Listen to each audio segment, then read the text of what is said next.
Here we are live right now, right on the church's website, if you are looking for another way to get that, okay?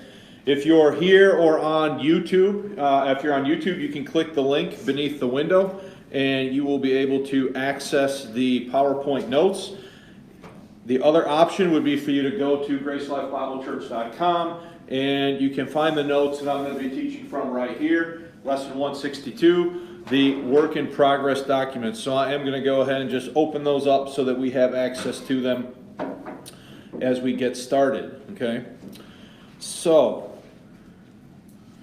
it's been a couple weeks since we had this class. The last time we met was on December 19, which is the same Sunday that we had our Christmas fellowship. And then the last two Sundays, Brother Bud Chrysler has been teaching the lesson, and I appreciate him being able to do that. But I'm anxious to get started with this again and keep moving forward. So this is a long set of notes. I'm going to take my time. If I have to push some of this off, I'm going to do that. I'm not going to rush through this information just for the sake of getting it done, but we are going to try to move at a reasonable pace through the material this morning. So Lesson 126. The work in progress documents analyzing the pre-1611 evidence for the text. So if you don't remember where we were at, I have a few things here to hopefully help you review. So before our holiday break in Lesson 161, we sought to establish a general timeline for how the various companies of translators conducted their work. In general, we established the following general working timeline. So I'm going to try to make this as big as I can for the benefit of somebody who might be watching us on the internet, to try to squeeze that in there, okay? So what we identified 3 weeks ago in Lesson 161 was 3 stages of work, all right? Stage 1 was from 1604 to 1608. Remember, we talked about how the various companies got started, some earlier than others, and that their stage 1 work, their company work, their stage 1 work took roughly between 1604 and 1608, depending on the company. Some finished early. We talked about some possibly finishing as early as 1607, all right? So the 6 companies produced their drafts of the translation between 1604 and 1608, all right? Then, we talked about Lambeth Palace Manuscript 98. And that represents the first stage of the text during stage 1. So Lambeth Palace Manuscript 98 is one of the 3 primary work-in-progress documents that we're going to be talking about here. And that was done by the Second Westminster Company that worked on the New Testament epistles from Romans to Jude. That was a document that they produced, and we'll be talking more about that in a minute. Then we talked about the Bod 1602 document, the annotated 1602 Bishop's Bible, that is in the possession of the Bodleian Library over at Oxford right now, that bridges the gap between Manuscript 98 and what would happen at the General Review meeting or meetings. And we did talk about the possibility that there was a series of General Review meetings that dealt with different sections of the text, although we can't say for sure on that one way or the other, okay? So then stage 2 of this would have been between 1609 and 1610 at the general meeting or meetings where the review and company drafts were established, and the text that was to be printed was basically established there. And here we have the notes of John Boyce that bear witness to this process. So that would be our third primary source work in progress document, would be the notes of John Boyce. Okay, so that was stage 2 that we talked about back in Lesson 161. I was just going to mention that, Craig, but about grabbing the notes. And then stage 3 is in 1611 itself, where 2 men, notably Thomas Bilson and Miles Smith, work with the King's printer, Robert Barker, to see the text through to the press. So we talked about these 3 stages of the process. Stage 1, Stage 2, Stage 3. We talked about what evidence, what surviving primary source evidence there is to triangulate with these different steps in the process. And then finally we discussed how there were 2 separate printings in 1611 that bear witness to the final decisions of the translators. So 2 separate sizes are printed. Now, I'll talk more about this in a minute, but since the last time we had class, I picked up a very rare book that has in it a flyleaf from a 1611 Bible. So this is an actual page. The size of the page, this is what it actually would have looked like. This is from the famous printing known as the She Bible. It's called the She Bible because there was a famous printer error. I forget the exact verse off the top of my head, but they put she when they should have put he. And so this is a famous page. This page just happens to be from the Apocrypha, but this book that was published in 1956, that I'll talk more about here in a minute, famously included a flyleaf of the famous She Bible from 1611. So the stage 3 evidence are the two 1611 printings that actually came off the press and then were sold and distributed, etc., to the people of England at that time. So, look at the next point. Having established a general working timeline, I would like to consider the 3 work-in-progress documents in greater detail. While we have mentioned these in our studies previously, they are each worthy of their own consideration. Once again, the 3 documents are Manuscript 98, Bod 1602, and the Notes of John Boyce. Those are the 3 documents that we're going to be talking about. Those are the 3 documents that I've placed and triangulated, guys, in this stage 1, stage 2, stage 3 timeline here that's at the top of the notes. So those are the documents that we're going to be talking about. Now, I have something I want to say about that before we really get rolling. Until very recently, King James advocates and defenders have been largely ignorant of these 3 documents and how a working knowledge of their contents illuminates one's understanding of what took place between 1604 and 1611, as well as the final product.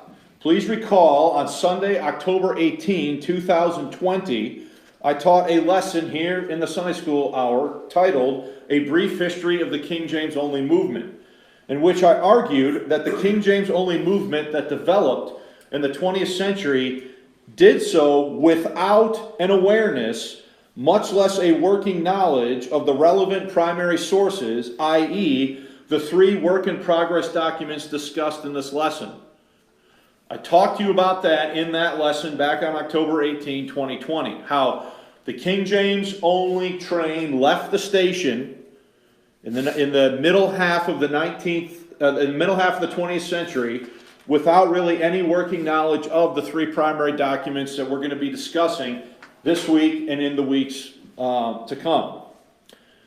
So that means then, so this is my editorial comment, that means then that things were said about the King James Bible that were not based upon the documents, that were not based upon the surviving primary source documents that speak to what actually occurred, okay? And in my mind, that has led to things that have been said that have not been true, that have not been accurate. For example, one of them being this idea that they didn't really follow Rule 1. Stands out as a primary, just easy example of that, right? So, look at the last point on page 1. Adam Nicholson, author of the 2003 book, God's Secretaries, The Making of the King James Bible, drives this point home regarding these 3 documents when he wrote, quote, "It was an intense, competitive, and vitalized world." He's speaking there about the world of the translators. But the question remains, how did the Bible emerge from it? How did the selected men deliver? After the initial flurry of documents, there was a dearth of evidence almost until the final printed volume appeared in 1611. Once the king had decided it should happen, once Bancroft had disseminated the rules, and once the translators had been chosen, almost the entire process drops from view. Now let's just stop there. That's what I've said, right? That's why we spent a whole lesson in lesson 161 trying to establish a working timeline of what happened. So it's almost like, just think of it this way. At the beginning, we have all this documents, all this documentation, and then we have the final product in 1611. But what happened between 1604 and 1611, it's almost like, poof, the lights go out and no one really knew. Or there was not a lot known about what occurred during that process. So picking up the quote, "A few tiny glimpses remain. In November 1604, the ubiquitous Lancelot Andrews, should say Andrews, was asked to attend a society of antiquarians to which he had been elected in the same summer. He sent a note to Mr. Hartwell, secretary of the society, to excuse his absence because, quote, this afternoon is our translation time. As the Oxford antiquarian, Anthony Wood recorded some of the Oxford translators began meeting once a week in John Reynolds' room in Corpus Christi College, and that, quote, it is said, perfected the work, notwithstanding, the doctor said, who had the chief hand in it, and all the while sorely afflicted with the gout. Beyond that, of the beginning of the process, there was for centuries almost nothing to say. More recently, though, scholars have made discoveries which throw some real light on the process. In particular, 3 long-hidden manuscripts. Nicholson's statement here is made in reference to Manuscript 98 and William Ayre's 1608 letter covered in Lesson 161 and Bod's 1602. Okay, so let's just stop there. Nicholson is saying what I said last in the fall of 2020. That is, that much of this stuff was totally unknown until relatively recently. All right, because these documents had been tucked away in the libraries in Great Britain, and people were either A, not aware they were even there, or 2, if they were aware they were there, they had overlooked the significance of what the documents have to say about the actual process of the translation of the King James Bible. While Nicholson's comments cited above do not extend to the notes of John Boyce, a topic we will cover later in this lesson, they do draw to the surface the notion that the scholarly world at large was unaware of Manuscript 98 and Bod 1602 and how they might impact one's understanding of how the King James Bible came about. Over the next couple lessons, we want to look at each of these 3 primary work-in-progress documents in terms of the following points. So I want to look at all 3 of them, and I want to look at the following 3 points about all 3 of them. So first, I want to look at scholarly awareness and published access. So in other words, when was the scholarly world aware of their existence, and when was access to them available to the public through a published document? Okay. Second, I want to look at their description of their physical contents, the physical description and contents. And then third, I want to talk about the most important thing in all of this, and that is how do they impact the readings found in the King James Bible. Okay. So that was a little bit longer introduction than normal, but that's kind of where this is going. So I do kind of feel like I want to pause there and see if anybody has any questions about where I'm taking this or anything I've said so far. No questions? Okay. So then let's get into the first point, which is scholarly awareness and published access. So if you're following along with me online or you just came late, we're at the bottom of page 2 at this main point, okay? In this section, I want to look at when the scholarly community was aware of each document's existence, as well as when the public was granted access to the document in question via published works. We will address the work-in-progress documents in the following order. The first one we're going to talk about is Manuscript 98. Then we'll talk about Bod 1602, and if we have time, we'll talk about the notes of John Boyce, okay? So like I said at the beginning, we're not going to rush through this. We're going to go at an appropriate speed. If we get done with all of it, so be it. If not, that's fine with me as well. We'll just go at the pace we need to go. So at the top of page 3 is where we begin the discussion of Manuscript 98.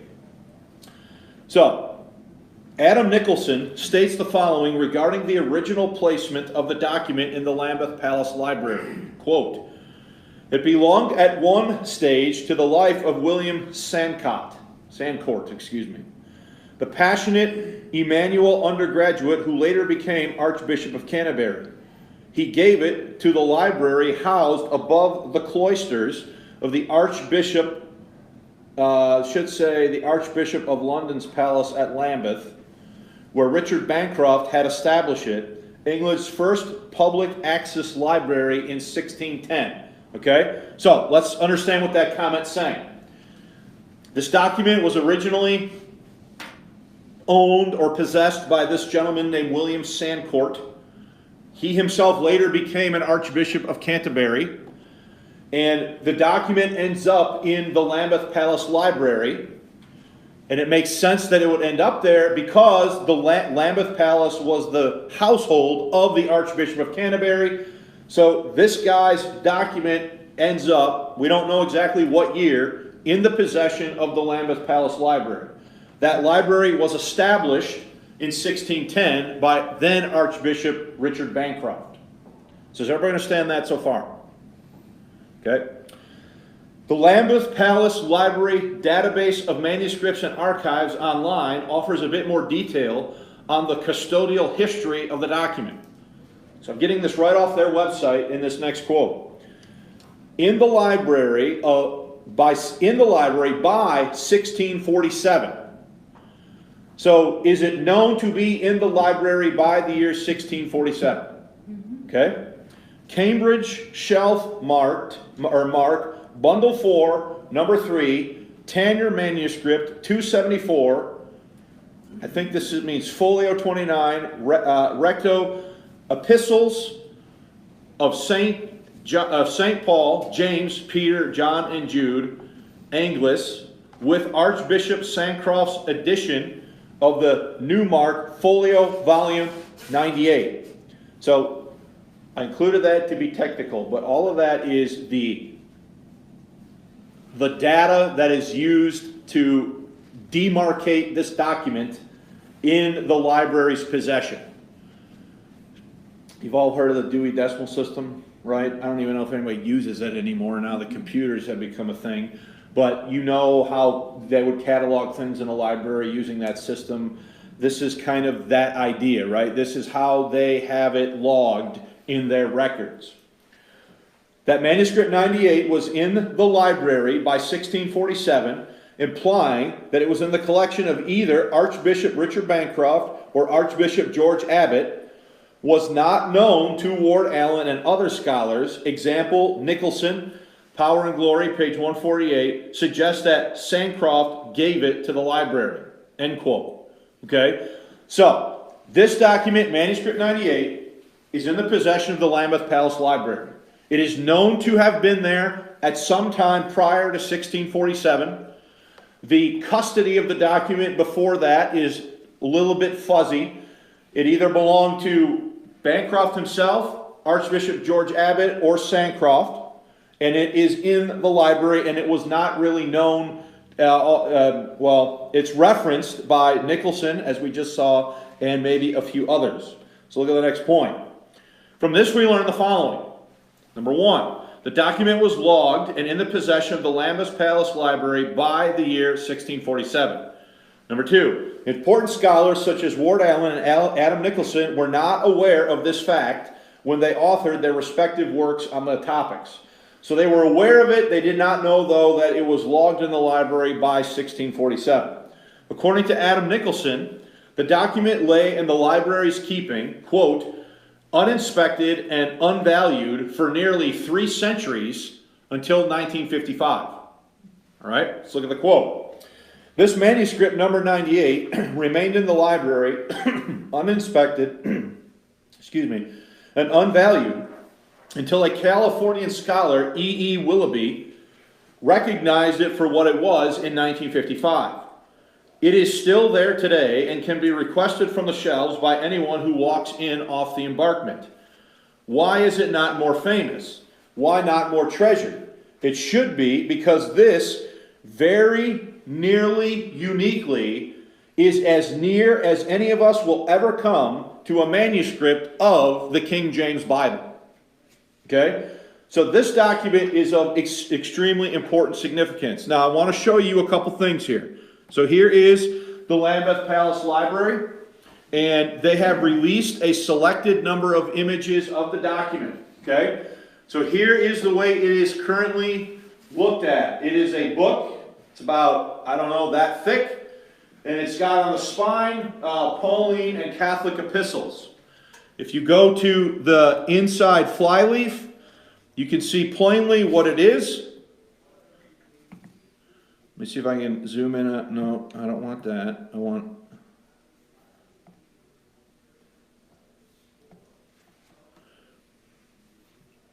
want the code either. I just want to make, this is why the internet gets irritating. Here we have it. An English translation of the epistles of Paul the Apostle and James, 1st and 2nd Peter, of John, 1st, 2nd, 3rd, and who? Jude. So this is the Lambeth Palace Library manuscript. We can view the actual images on their website for those that have been released to the public. They have not released access to the whole thing. There's probably 10 to 12 images that we'll be checking out or that have been released to the public. But this is the document that we're talking about right here. It is of the New Testament epistles, the Pauline epistles, and then also the epistles of James, the epistle of James, Peter, John, and Jude. Okay? Any questions about that? So, Edwin Elliott Willoughby, bottom of page 3, is the author of the extremely rare and expensive 1956 publication, The Making of the King James Bible, a monograph with comparisons from the Bishop's Bible and the manuscript annotations of 1602 with an original flyleaf of the Great She Bible of 1611. According to Penn Libraries of the University of Pennsylvania, only 290 copies were ever printed for sale. The board of GLBC approved me picking up a copy of this rare and expensive book using funds from the printing ministry. In the preface dated August 29, 1955, Willoughby states the following. Top of page 4. He says, quote, "The present monograph has been taken from a larger work upon which I have been engaged since 1938. For an opportunity to spend a year in England, during which time I discovered the 2 documents of the translators of the 1611 King James Bible, I thank the trustees of the Folger Shakespeare Library and its director, Dr. Lewis B. Wright. To the Bodleian Library, I am equally grateful for permission to reproduce a page of the 1602 Bishop's Bible in which changes by the translators of the King James Bible had been copied before they were revised.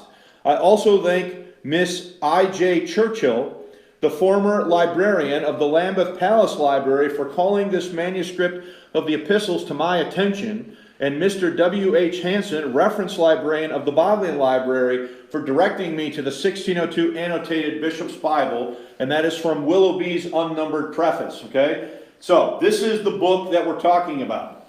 This book was published in 1956, and it's titled The Making of the King James Bible. The reason it's so big, and I kind of already said this already, but we might have some folks who are just joining us now.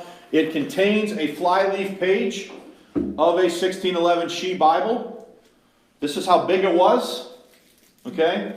So you think about, remember we studied the Great Bible, and we talked about how big the Great Bible was? A 1611 King James was not a pocket edition. It was a pretty significant and substantial book. So in this book, Willoughby talks about his experiences as he is going through the library, and we can also I just also want to show you the last page of this. This is not necessarily a long book, but notice it talks about right there how there were only 290 copies of this that were ever printed. Okay? So this is a pretty significant book for me to have access to, and I do want to thank the board for letting me use the money to pick this up, because there's things in here that I could not find necessarily anywhere else, and it was good to read from Willoughby himself about his experience of going there, realizing what he's looking at as he's looking at some of these documents. Okay. Now, a photo of Romans 1 in Manuscript 98 was included by Willoughby on page 24. Now, I already showed you this photo. I showed this to you last time. Here is Manuscript 98. Here's Romans 1. Here's the insignia of the Palace Library on the top. And then we have the Epistle of St. Paul, the Apostle to the Romans. And then we have the first chapter, and he has a picture of that on page 24 of this book. So I will say that both the Lambeth Palace Library and the Bodleian Library have been extremely stingy on what they've been willing to release to the public, okay? But here you can see the same page that is up there on the screen. Here's the insignia of the library here, and the beginning of Romans chapter 1, the same as we can see right here, okay? All right, let's just stop there. Anybody have any questions? Now, for somebody like me, this is like way cool to be looking at this yourself. I mean, you're looking at a document that in Nicholson's words is as close as you're ever going to get to reading the manuscript draft work. Well, you are reading the manuscript draft work of the King James Translators when you look at this document. Okay? So the whole manuscript is handwritten. Mm-hmm. And there was only one. That we know of. Okay, but so when did it get bound together in a book? Like, it was always so the translators had it put in a the translators of this company clearly put this together to function as some sort of a document recording their draft work, and it did not. The evidence suggests that it was always a singular volume. You have a question? I just wondered when it got bound together. I don't know when they put it in a binding like it is now, okay. But that's the way it is now. That's not how they would have probably had They probably had it loose, would be my guess, and then it was bound at some point. But it is their draft work, okay? Does that answer your question? Yeah. So, a photo of Romans 1 in Manuscript 98 was included by Willoughby on page 24. I've showed you that here online, and I showed you that in the book. This is the same image that is visible on the Lambeth Palace Library website. I just said that. And there is also some light discussion of the manuscript's significance on pages 26 and through 28 of Willoughby. Okay? Now, I want to say, Willoughby's treatment of it is not exhaustive. He mentions it, he talks about it, he gives like a handful of examples of the readings from it, but it is definitely not exhaustive of the entire document. All right? Regarding the significance of these two finds, Willoughby writes the following on page 21. He says, quote, It has long been thought impossible to evaluate the work performed by these revisers. This was all the more noteworthy because two documents which would show what these revisers had done had been lying for centuries in two libraries in England. And these two libraries were those to which one would naturally turn for evidence upon the early English Bible. The Bodleian Library at Oxford and the Lambeth Library attached to the palace of the Archbishop of Canterbury, London. So in other words, if you were going to say, where would we go to look for evidence of what happened, these are two obvious places that you might want to go to look, right? The Bodleian Library at Oxford as well as the Lambeth Palace Library. And lo and behold, two things have been there for a long time. The unusual opinion has been that the revisers did little more than to prepare and edit for the printer the copy prepared by the translators. Actually, however, they polished the copy and provided considerable of the beauty of the King James Version. The revisers converted a version much like the Bishop's Bible, which, by following the rules of King James and the translators, had produced into the present noble literary monument. So what is Willoughby saying? He's saying that these documents speak and illuminate the process of them translating or transferring or transforming the Bishop's Bible into what? The King James Bible. Can I make a comment? Yeah. Or ask a question? Willoughby makes a distinction between the translators and the revisers. Is he talking about two different procedures? I mean, the revisers, is he referring to the printers when it actually went from the translators to the print job? Who are the revisers? Yeah, so I agree with you. His use of those two terms is confusing. He does that throughout the whole thing. So the thing I fall back on is he's just using that interchangeably somehow, okay? I do agree with you though, on the surface of it, it does appear to be a little confusing. The translators are revisers in that they're revising a bishop's Bible and turning it into what? A King James Bible. In that, his last paragraph there, he says, the usual opinion has been that the revisers did little more than to prepare and edit the copy prepared by the translators. So Yeah. It sounds like it's two different groups of people. So he's either confused when he says that, or he's using them interchangeably, or he's somehow thinking that the guys that are responsible for this are somehow wholly different from the rest of the translators. I do agree with you, it's a little confusing the way he uses the words. Printers do make some edits sometimes, but not. Well, we'll see when we get to talking about the actual 1611 that the printers do impact the final product. Or a la the She Bible. I mean, that's the she, saying she in that verse is a clear printer error. Okay? Now, the question that's outstanding is, do the printers impact the text in other ways? All right? I think the answer is yes. Now, many King James only advocates are going to say no. They're going to say that any difference, they're all printer errors. And I'm saying, when you look at the documentation, where you can see the choices the translators are making, I don't think you're at all on solid ground to say that any difference is automatically a printer error, because I think some of them could have been intentional choices. Okay? And we'll get into all that, though, in the right place. Right now, we're just sort of still looking at this from a 1,000-foot view. All right? In that same paragraph, it says they polished the copy. Was that all this prior to the king giving his okay to the translation, or was... This is done after this is the first draft work of the Second Westminster Company, recording what they thought the changes to the bishop's Bible should be. But it hasn't been approved by the king yet. Well, no, the king never approves it in that sense. Oh, okay. He has set up the project, he's okayed the project, but he's not looking at every page, every word, every reading and saying, okay, I stamp my approval on that page, and that page, and that never happened. But this little polishing happens after all the translation more. So what we're going to see, Bart, is that even on this document here, okay, I got a whole lesson on this, where we're actually going to break this down and look at these readings. Even on this document here, they make further changes to what they even have recorded on this document. That's why I'm saying this is a first stage. This is emblematic of first stage revision. Okay? All right, next point.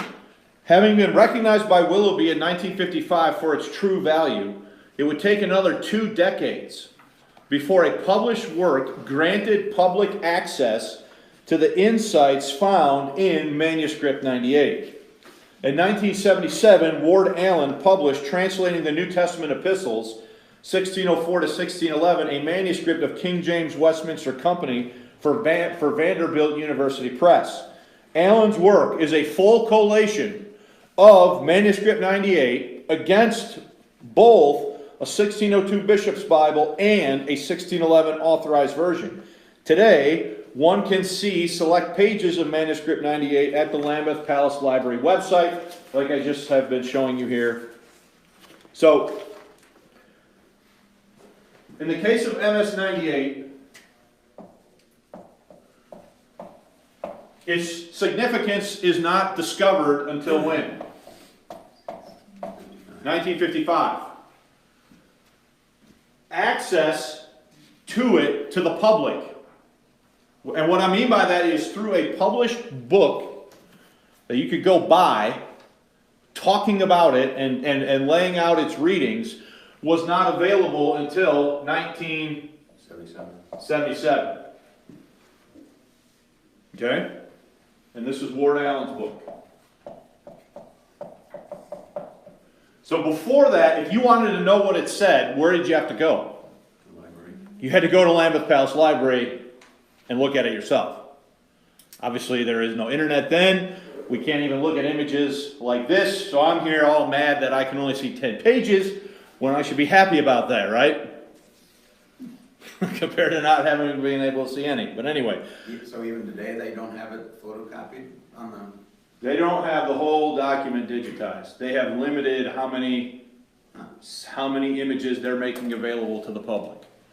So this is all very controlled by these British libraries. Okay. Now, before we move on to the next document, does anybody have any further questions at this time about Manuscript 98? Now, I do have the book by Ward Allen. I've showed it to you before.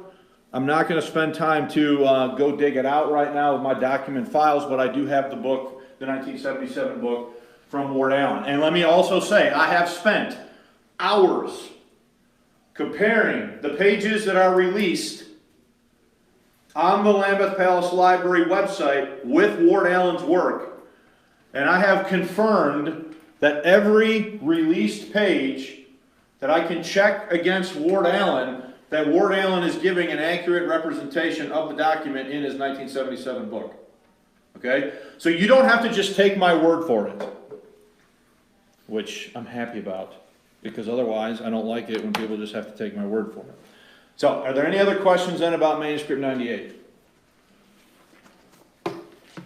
Okay, let's go to the next one, BOD 1602. The second work in progress document that commands our attention is BOD 1602.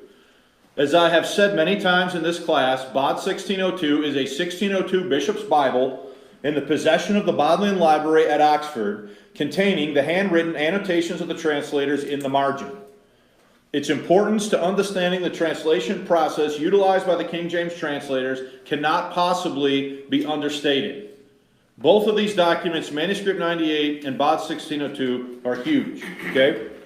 The Annals of the Bodleian Library, Oxford, edited by William Dunn McCrae, notes receipt of the volume in 1646 via the following entry, quote, item, for a large Bible, wherein is written down all the alterations of the last translation.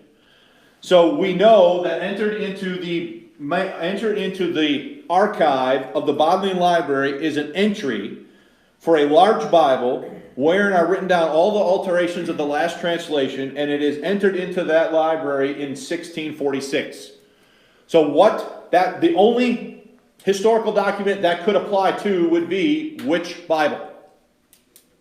The King James. Okay? So this is the first known entry about this document into the Bodleian Library. All right?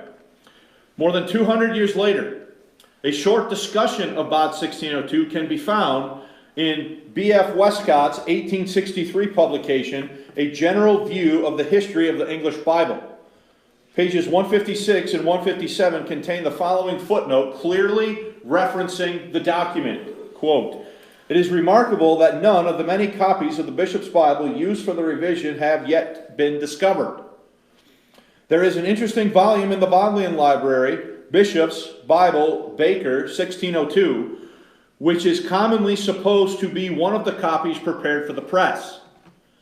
The text is correct throughout. I think we want to say corrected. I need to check that, but I think it should say corrected throughout some of the books to the Royal Version, and in some cases, G, J, T, which appear to indicate the sources from which the corrections, the corrections were derived. Mr. J. Wordsworth, fellow of Brant's, how do you say this? Brasenose, has kindly given me the following summary and extent of the corrections. So he's talking now about Genesis 1 through 25 with G. So G would have been Geneva. J, I'm not sure what J would have stood for. T would have been Tyndall. J, I don't remember who J would stand for. Then there's corrections from Genesis, let's see, 26 to Joshua. There's corrections from Judges through Isaiah 4, corrected with letters, and also Jeremiah 1 through 4, Ezekiel 1 through 4, Daniel 1 through 4, the minor prophets. And there's corrections in Matthew, Mark, Luke, and John, parts of John.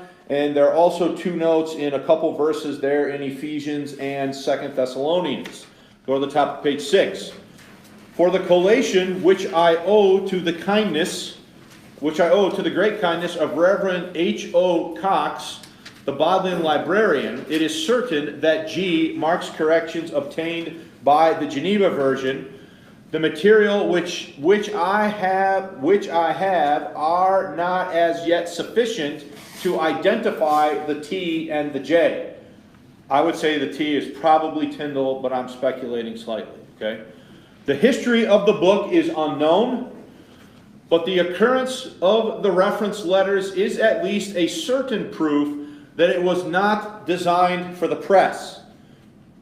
In all, probably it contains simply a scholar's collation of the royal and bishop's texts with an attempt to trace the origin of the corrections. The corrections throughout the Old Testament are apparently in the same hand.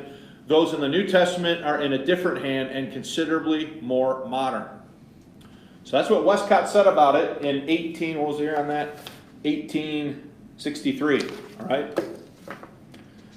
Now, let's just stop there. Does he have an awareness of its existence? Does he know there's a document in the Bodleian Library that has something to do with the King James and the bishops? Now, he doesn't know exactly what he's looking at yet, but look at the next quote. Would you guys mind shutting the door for me, please?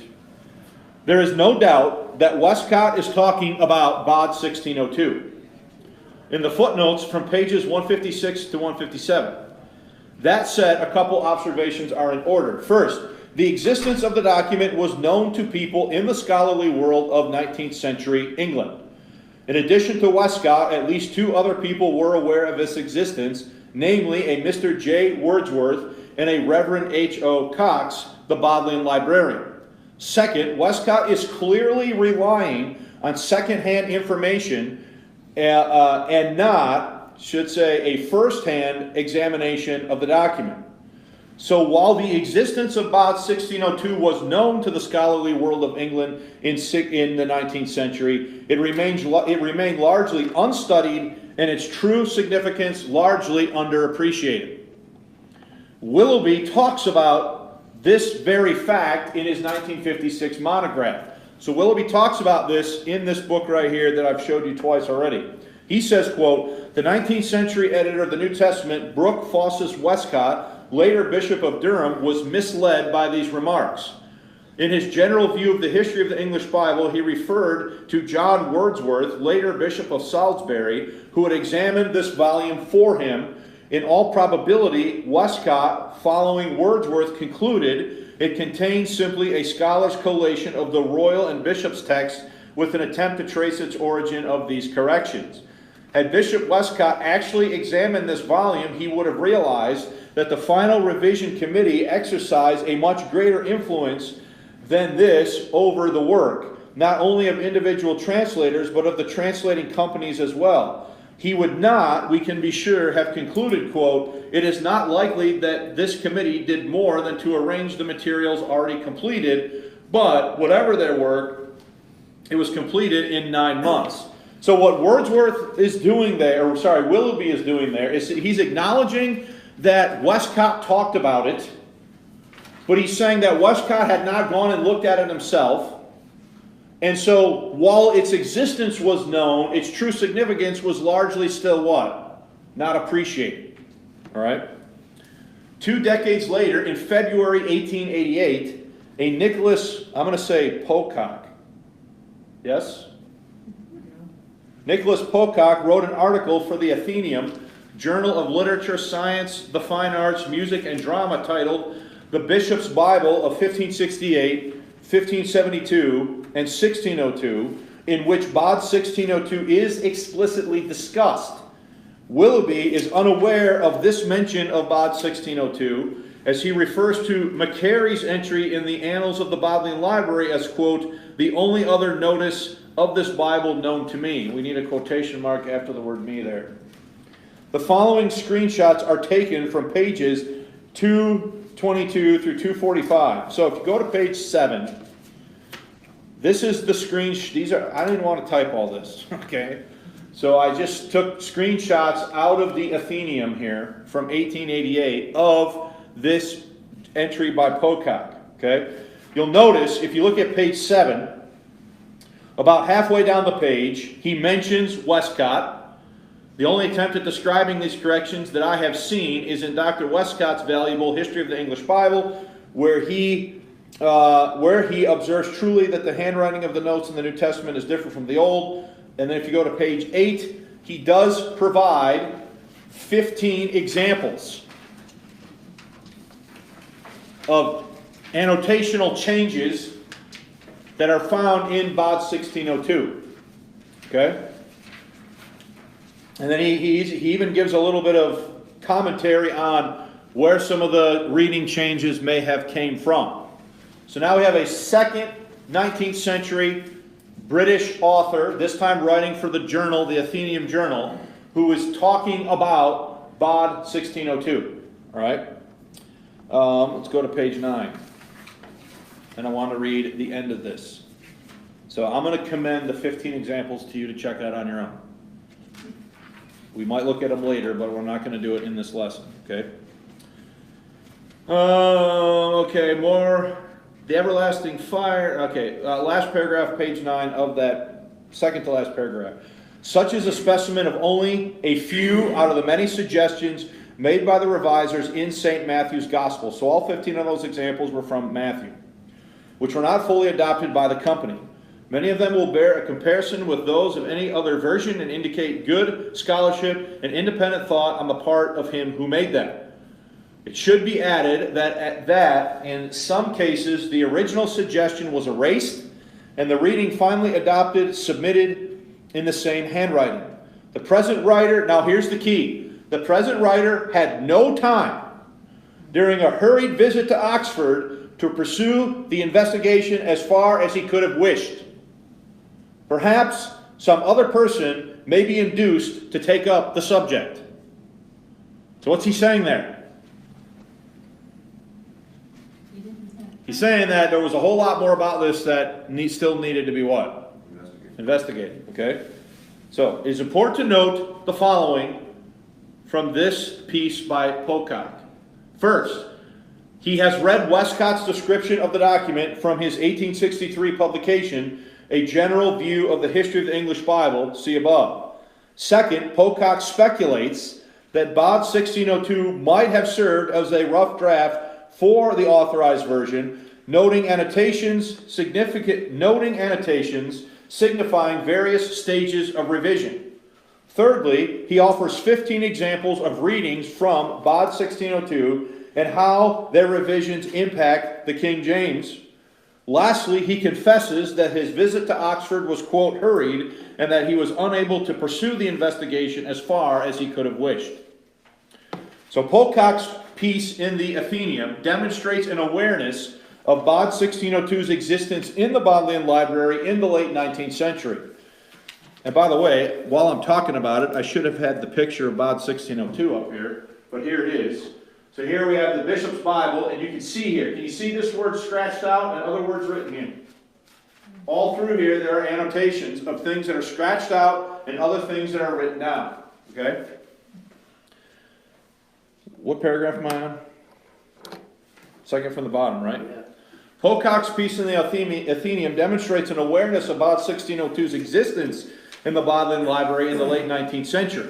That said, by Pocock's own admission, the document remained largely unstudied and underappreciated in terms of its significance.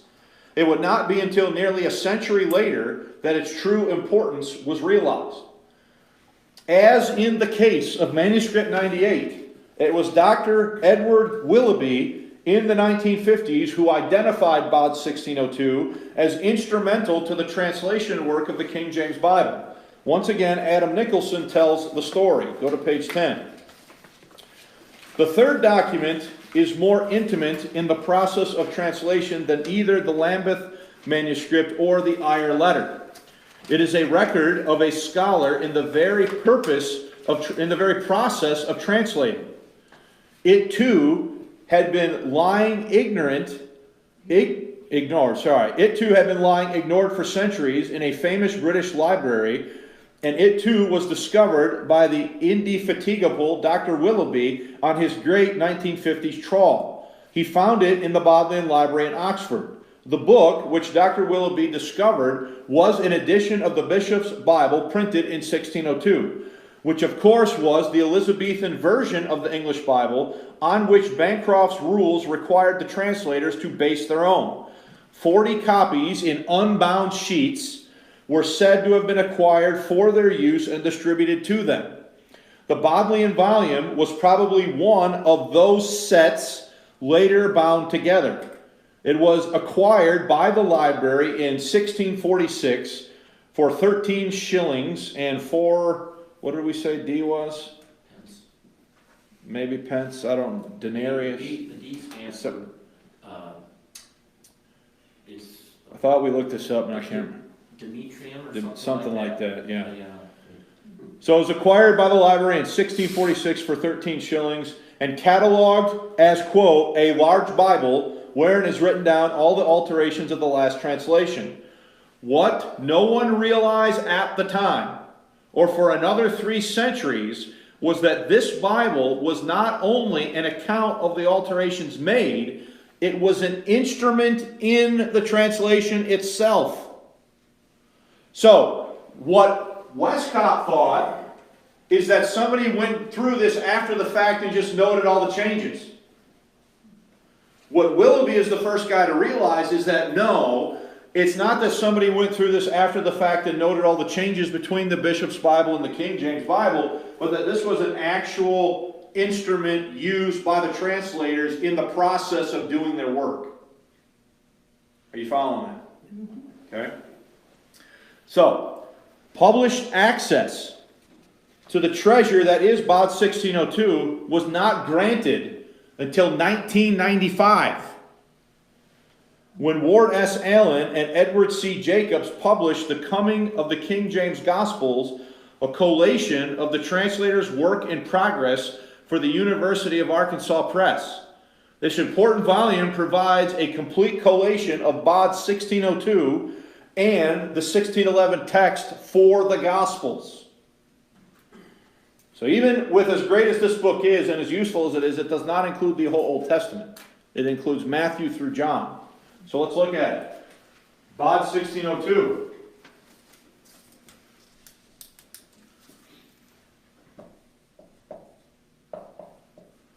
Bod 1602 is discovered, its true significance is realized by Willoughby when?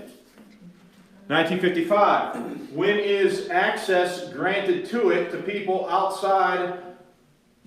It's not until 1955 when again we see Ward Allen and Jacobs publishing their book in 1995. Okay? So, once again, to the next point, at the risk of sounding like a broken record, we must point out that the American King James only movement enunciated a position in the mid-20th century without an awareness, much less a working knowledge of this important primary source. You following that? Now, for the sake of time, we're going to skip Boyce, and I want you to go to the conclusion, because I want to drive this point home, and I have enough time to do it, I think. We'll come back to Boyce. We'll talk about him at the beginning of the next lesson. Conclusion. The 3 work-in-progress documents discussed in this lesson, knowing that we're going to talk about Boyce next time, were largely lost to history until they were rediscovered by scholars in British libraries in the 1950s and 60s. Published works notifying the public as to their important content were not available until 1969, in the case of the notes of John Boyce, and I do need to amend this a little bit. I need to include Willoughby here, but 1977, in the case of Manuscript 98 by Ward Allen, and 1995, in the case of Bod 1602, again by Allen and Jacobs. Given the publication dates for this first wave of King James only books published in the United States, these so-called leading lights of the King James only movement were largely ignorant of the three work-in-progress documents discussed in this lesson. 1930, Our Authorized Bible Vindicated was published by Benjamin Wilkinson. 1955, God Wrote Only One Bible by Jasper James Ray. 1964, The Bible Babel by Ruckman. 1970, The Christian Handbook of Manuscript Evidence by Peter S. Ruckman. And 1970, Which Bible by David Otis Fuller. Notice the publication dates of all of those books. All of those books were written without a working knowledge of the documents that we're talking about right now. And in many, not only no working knowledge of the documents, but in many of the cases, if you triangulate the dates on when the books were written with when other things were written, not only did they not have a working knowledge, in many cases they didn't even have an awareness that these documents existed. You guys following that? Okay. So let's look at the conclusion there on page 12. And again, we'll talk about Boyce next week. We're just, for the sake of time, I decided to move him.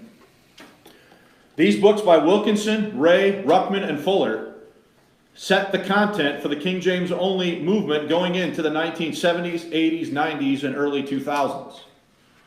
As a result, things were said about the King James Bible that were not true and devoid of any factual basis that were then Things were said about the King James Bible that were not true and devoid of any factual basis that were then repeated in an uncritical manner in later pro-King James literature. Even today, many so-called leading lights of the King James only movement refuse to acknowledge or engage with these three work-in-progress documents. I have run into this, where I'm talking about this stuff and some folks are not pleased with me. It's because they have too much stuff on tape. And maybe it's because they have too much stuff on tape or too much stuff already written. Whatever the reason is, okay, there's some folks that aren't pleased that I'm bringing this up. But I cannot continue to say certain things when I know that there are these documents in existence that would correct my understanding of certain things that I've said in the past. You guys following that? Okay? So over the next couple of lessons, we will look at what these documents can tell us about the traditional process. I don't know why I said traditional there, but let's take that out. About the process utilized by the King James translators. I think I meant translational process, not traditional. But anyway, over the next couple of lessons, we will look at what these documents can tell us about the translational process utilized by the King James translators, as well as consider any insights, they might provide into the readings found in the King James Bible. Okay, we are right at the time limit here. And does anybody have any quick questions or comments? Look, I hope you're not bored by this, because this stuff right here that we're talking about is the stuff that needs to be discussed, that needs to be made known in this whole conversation. And up until this point, it largely has been ignored.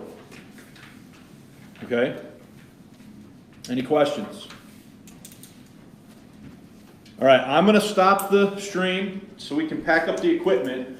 If you have a question or want to make a comment when we're free of the internet, by all means, stick around while I'm cleaning up. Appreciate your attention. Next week, I'm going to slide the stuff about John Boyce to the top, and then we'll go from there. But I think next week's pages are like another 20